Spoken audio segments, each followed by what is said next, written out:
Students, welcome back. आज के video में हम दो टॉपिक्स कवर करेंगे डिसोल्यूशन के। क्या? एक तो है realization expense.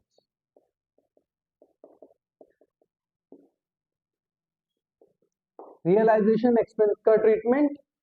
Second, treatment of WCR, IFR and provision for doubtful debts. Clear? पक्का? चलो फटाफट से स्टार्ट करते हैं। जल्दी से open your notebook fast. Let's understand the realization expense with the help of question. Come on, heading डालो फटाफट से अपनी नोटबुक में। Realization expense. मैं एक एक केस आपके साथ डिस्कस करता जाऊंगा और उसी की आपको अकाउंटिंग एंट्री क्या होती है वो भी बताता जाऊंगा। क्लियर? चलो, फर्स्ट पॉइंट, रियलाइजेशन एक्सपेंस 10,000। सिर्फ ये इंफॉर्मेशन गिवन है, ये नहीं गिवन है who is bearing this and who is paying this. तो हम क्या मानेंगे? Bond by firm, paid by firm. Clear? तो जर्नल एंट्री क्या होगी इस केस के अंदर? देखो, पेमेंट जा रहा है ना, तो पेमेंट जा रहा है तो कैश कम हो रहा है, कैश कम हो रहा है, कैश हमारी एसेट है, एसेट है, तो अगर एसेट कम होती है तो क्रेडिट। करेक्ट? तो journal entry realization account debit to bank account 10,000 rupees. Clear? बॉन्ड by firm, paid by firm. Done? चलो फटाफट फर्स्ट पॉइंट नोट करो जल्दी। Realisation expense of ₹5,000 were paid by Anshul a partner. देखो यहां पर बॉन्ड by firm, paid by partner. तो फर्म जो है किसको पेमेंट कर देगी? पार्टनर को कर देगी। करेक्ट है, क्योंकि पेमेंट किसने किया? पार्टनर ने किया। फर्म से थोड़ी ना पैसा गया। तो एंट्री क्या बनी? Realization account debit to partners capital. यहां पर कौन है? Anshul capital account 5,000। क्लियर? बॉन्ड by firm, paid by partner. तो फर्म किसको दे देगी? पार्टनर को दे देगी। चलो नोट करो जल्दी। Realisation expense, third case, realization expense of ₹3,000 was paid by the firm on behalf of Shelly, a partner। Partner के बिहाफ पे फर्म ने पे कर दिया, तो bond by partner, paid by firm. देखो, जिसको बियर करना है उसी को पे करना होता है। तो बॉन्ड करना था, पार्टनर को पे कर दिया फर्म ने, तो हम ये मानेंगे कि फर्म ने पार्टनर को पे कर दिया। तो एंट्री क्या हो जाएगी?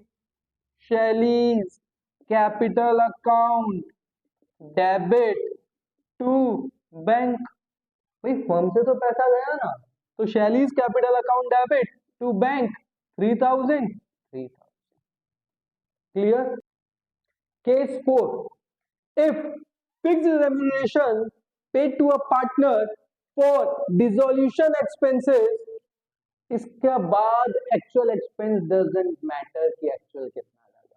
यहां पर देखो, फिक्स रेम्यूनरेशन दैट 20,000 का जो पार्टनर को दिया गया कि कैरी आउट डिसोल्यूशन, उसका एक्चुअल खर्चा हुआ 10,000। एक्चुअल फिर बता रहा हूं मैटर नहीं करता, यहां पर जितना हमने दिया उतना खर्चा हुआ। क्लियर? समझ में आई बात? तो 20,000 क्या एंट्री हो जाएगी? Again bond by firm, bond by firm, paid by firm. पर किसको किसको बोलो?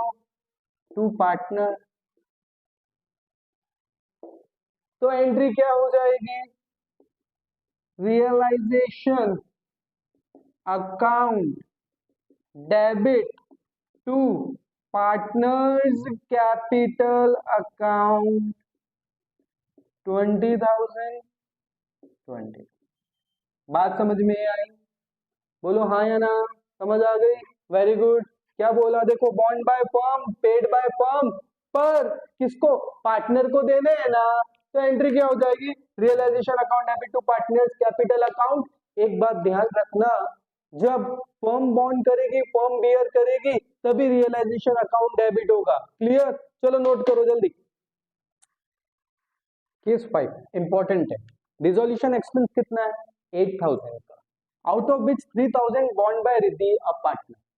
8,000 में से 8,000 में से 3,000 जो है वो एक पार्टनर है रिद्धि, उसको बियर करने थे, और बाकी के 5,000 फर्म बियर करेगी। लेकिन पूरा का पूरा पेमेंट जो किया वो किसने किया? 8,000 पेड बाय द फर्म। तो आओ देखते हैं, bond by paid by, bond by firm and partner, total amount paid by firm. Firm को कितना बियर करना था? 5,000। पार्टनर को कितना?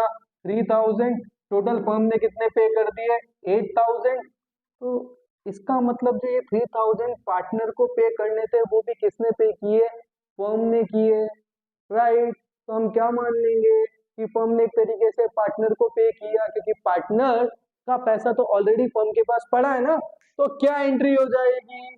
देखो, रियलाइजेशन अकाउंट डेबिट। मैं फिर बता रहा हूँ, रियलाइजेशन अकाउंट तभी डेबिट होगा जब फर्म को बियर करना है। यहाँ पे फर्म को बियर करना है ना, कितना? 5,000। बाकी पार्टनर को, partner capital account debit 3,000 to bank. पूरा का पूरा पेमेंट फर्म ने तो किया, तो क्या हो जाएगा? 8,000। करेक्ट? चलो नोट करो जल्दी fast. Case number 6, realization expense 5,000 बॉन्ड एंड पेड बाय पार्टनर। क्या देखो, बियर भी पार्टनर को ही करना है और पे भी पार्टनर को ही करना है, तो फर्म का तो कोई रोल ही नहीं है। No entry. क्लियर? समझ में आई बात? चलो केस नंबर 7 पर मूव करते हैं फास्ट जल्दी।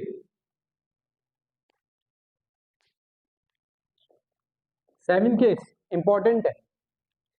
Realisation paid to a partner 15,000 for dissolution. याद अपन ने ऐसा पहले भी किया है, पर इसके आगे देखो, realisation expense 8,000 paid by the firm. इसका मतलब फॉर डिसोल्यूशन फर्म ने 2 बार पेमेंट किया। 15,000 तो पार्टनर को दिया है और 8,000 खुद ने पे किया, फर्म ने पे किया, राइट? तो यहाँ 2 एंट्री।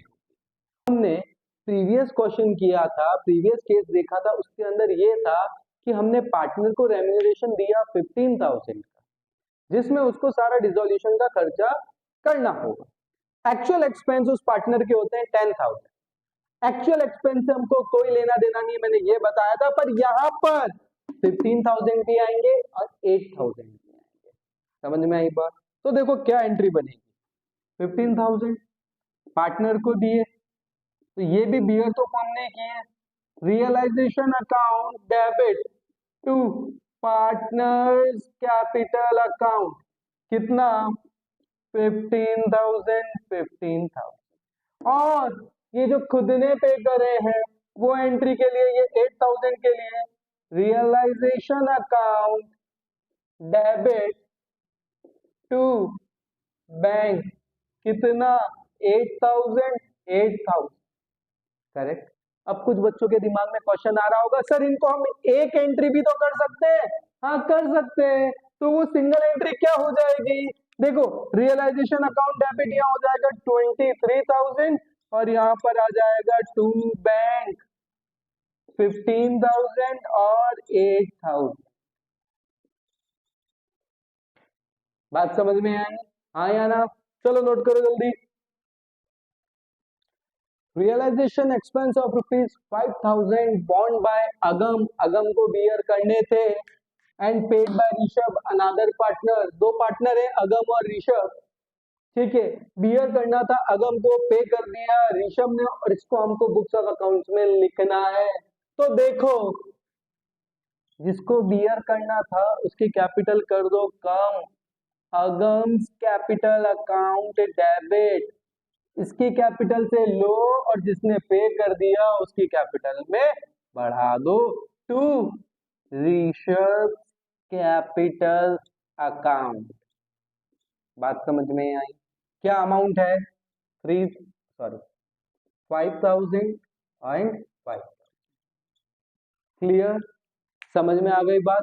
यहाँ पे हमारा रियलाइजेशन टॉपिक, रियलाइजेशन एक्सपेंस का टॉपिक कंप्लीट होता है। फिर भी अगर आपको कोई डाउट्स है तो लेट मी नो। क्लियर? चलो नोट करो फटाफट। ओके, फटाफट से नया टॉपिक शुरू करते हैं। वर्कमैन कंपनसेशन रिजर्व का क्या ट्रीटमेंट होता है? चलो एक एक करके केस देखते हैं। WCR in the balance sheet is 75,000। Workman compensation reserve given है बैलेंस शीट में 75,000, इसके अलावा और कोई इंफॉर्मेशन नहीं है। तो हम क्या मानेंगे कि किसी भी तरीके की कोई भी लाइबिलिटी नहीं है फर्म के ऊपर वर्कर्स को पे करने की। सारा का सारा रिजर्व पार्टनर्स में डिस्ट्रीब्यूट हो जाएगा। क्या एंट्री होगी? WCR account debit to A's capital to B's capital in their profit sharing ratio. Profit sharing ratio क्या है? 3:2. 75,000 divided by 5 multiply by 3, 45, और multiply by 2, 30,000। क्लियर? समझ में आई बात? नेक्स्ट देखते हैं। WCR कितना है? 60,000। लाइबिलिटी कितनी है? देखो 35,000 की। हमने एक मटका बना रखा है जिस मटके में हमने 65,000 रुपीज वर्कमैन कंपनसेशन रिजर्व के रख रखे हैं। कितना? सॉरी 60,000, और हमारी लाइबिलिटी आई 35,000। तो ये लाइबिलिटी तो पे करनी पड़ेगी, आउटसाइड लाइबिलिटी है, इसको कहाँ ट्रांसफर करेंगे हम? रियलाइजेशन अकाउंट में। Very good. तो जर्नल एंट्री क्या बनेगी? आओ लिखते हैं, WCR अकाउंट डेबिट कितना? 60,000। बाकी का क्या करेंगे? टू, देखो लाइबिलिटी है, ये तो रियलाइजेशन में ट्रांसफर हो जाएगी। टू रियलाइजेशन अकाउंट कितना? 35,000। 60 में से 35 तो रियलाइजेशन में ट्रांसफर कर दिए, अब कितना बचा? 25,000। ये कौन ले जाएगा? पार्टनर्स ले जाएंगे। किस रेशियो में? प्रॉफिट शेयरिंग रेशियो में, 3:2 में। To A's capital to B's capital. 25,000 divided by 5,000 multiply by 3, 15,000 and 10,000। बात समझ में आई? नोट करो ये दो केस फटाफट। नोट करा यहां तक? अब एक बात समझो, ये जो 35,000 की लाइबिलिटी क्रिएट हुई है इसको पे भी तो करना पड़ेगा। तो एंट्री क्या हो जाएगी पेमेंट की? Realisation account debit to bank account. कितना? 35,000 एंड 35। बात समझ में आ गई? हाँ या ना? क्लियर है? अब ये दोनों पॉइंट कंप्लीट होते हैं, दोनों केस कंप्लीट होते हैं। डन? चलो हो गया। केस 3, हमारे पास रिजर्व था 60,000 का, मटके में पड़े हैं सिर्फ 60,000 रुपए, पर लाइबिलिटी पे करनी है 75,000। तो इसका मतलब जितनी हमारे पास लाइबिलिटी है उतना रिजर्व तो कहाँ ट्रांसफर हो जाएगा? रियलाइजेशन में। पार्टनर्स को कुछ नहीं मिलेगा। तो पहली एंट्री क्या हो गई? WCR account debit to realisation account 60,000 and 60,000। Person liability तो 75,000 की थी। हाँ बेटा बिल्कुल, तो पे कर दो ना। क्या करना है? अब इस लाइबिलिटी को पे करना है, कर दो। Realisation account debit 75,000 to bank 75। Please be careful. किस चीज का ध्यान रखना है? पहले तो हमारे पास जितनी लाइबिलिटी है उतना तो हमको रिजर्व में से कहाँ ट्रांसफर करना है, रियलाइजेशन से। और सेकंड हमको इस चीज का ध्यान रखना है जितनी लाइबिलिटी थी उसका पे आउट करना है। तो एंट्री हो जाएगी realisation account debit to bank account. समझ गए? हाँ या ना? Now next WCR 60,000 liability. 60,000 बहुत बढ़िया। क्या entry? WCR account debit to realisation. देखो जितनी हमारी लाइबिलिटी है उतना तो रिजर्व का पैसा कहाँ ट्रांसफर हो जाएगा? रियलाइजेशन में। 60,000 60,000 और नेक्स्ट एंट्री इस लाइबिलिटी का पेमेंट कर दो। तो तुम बताओ क्या एंट्री होगी? जल्दी बोलो। हाँ, realisation account debit to bank account. क्या एंट्री हो गई? Realisation account debit to bank account 60,000।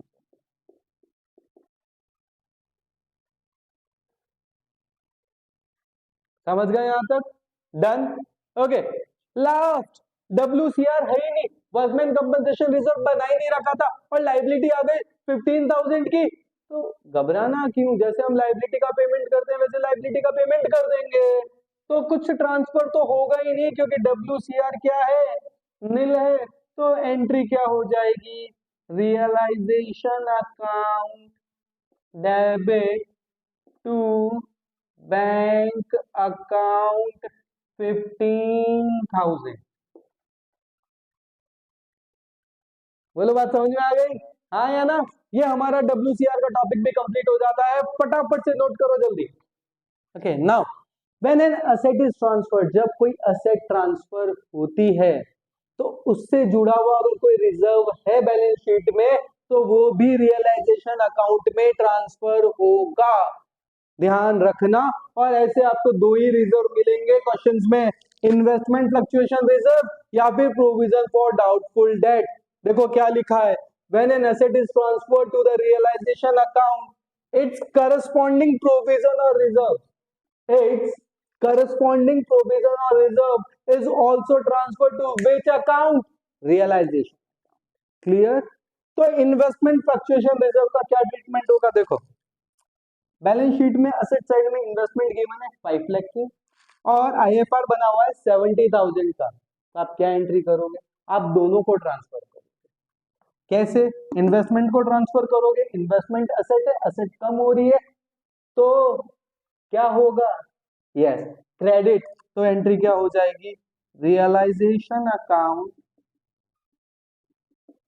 Debit to investment account 5 lakh 5 lakh.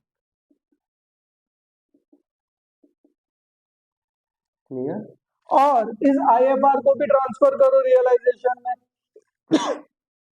Same जैसे हम लाइबिलिटीज को ट्रांसफर करते हैं ना वैसे इसको भी कर देंगे। तो अगर लाइबिलिटी, कोई भी लाइबिलिटी अगर रिड्यूस हो रही है, कम हो रही है तो क्या होगा? डेबिट होगी, क्योंकि लाइबिलिटी बढ़ती है तब क्रेडिट होती है। तो यहाँ क्या एंट्री हो जाएगी? जल्दी बताओ। IFR account debit to realisation account. बात समझ में आई? कितना अमाउंट है? 70,000 70। चलो इसको नोट करो, फिर provision provision for doubtful dates बताता हूं। प्रोविजन फॉर डाउटफुल डेट्स, इसका क्या करना है? सेम देखो बैलेंस शीट में दे रखा है डेटर्स है 1 लाख, हमने प्रोविजन फॉर डाउटफुल डेट्स बना रखा है 10,000 का, तो हमारे नेट डेटर्स है 90,000। क्लियर? अब ये एसेट है, इसी एसेट्स के रिलेटेड, इसी एसेट से रिलेटेड एक प्रोविजन बना हुआ है। तो क्या लिखा है? अगर एक असेट को ट्रांसफर करते हो और उसके करस्पॉन्डिंग में कोई प्रोविजन या रिजर्व बना हुआ है तो वो भी कहां ट्रांसफर होगा? रियलाइजेशन अकाउंट में। Very good. तो क्या एंट्री हो जाएगी? सबसे पहले डेटर्स को ट्रांसफर करो। डेटर क्या है? असेट है। असेट को अगर ट्रांसफर करेंगे तो असेट कम होगी, और अगर असेट अकाउंट कम होता है तो फटाफट एंट्री बोलो मेरे साथ जल्दी। Realisation account debit to debtors account. कितना? ये अमाउंट लेना, गलती से ये मत ले लेना। कितना हो गया? 1 लाख एंड 1 लाख। अब पीएफडीडी 10,000 का, ये प्रोविजन है, प्रोविजन लायबिलिटी है। लायबिलिटी अगर रिड्यूस हो रही है तो क्या होगा? डेबिट होगा। एंट्री कर दो, पीएफडीडी अकाउंट डेबिट। एग्जाम में आप पीएफडीडी नहीं लिखोगे, आप प्रॉपर पूरा लिखोगे, provision for doubtful debts. PFDD account debit to realisation account 10,000 10,000। बोलो बात समझ में आ गई? हाँ या ना? चलो फिर मिलते हैं नेक्स्ट वीडियो में। Bye bye, Tata.